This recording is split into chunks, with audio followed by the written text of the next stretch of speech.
Uy, pumagit na tayo sa kanilang love team. Ontiveros itinangging naging jowa si Llamas. Maring pinabulaanan ni Rizzo Ontiveros sa matagal lang kumakalat na intriga, nagkaroon umano sila ng relasyon kay Ronald Llamas. Si Ronald Llamas ay tinitignan ko ngayon na very powerful individual kasi naaalala ko, nabanggit siya ni Chief Justice Corona na siya ay may chokehold kay Pinoy nung panahon na yon.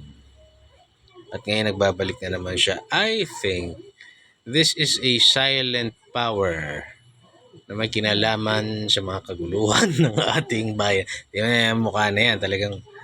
Oh, but anyway, ngayon ay sumisikat siya. Sabi niya, he must be doing something right. Or you must be doing something wrong.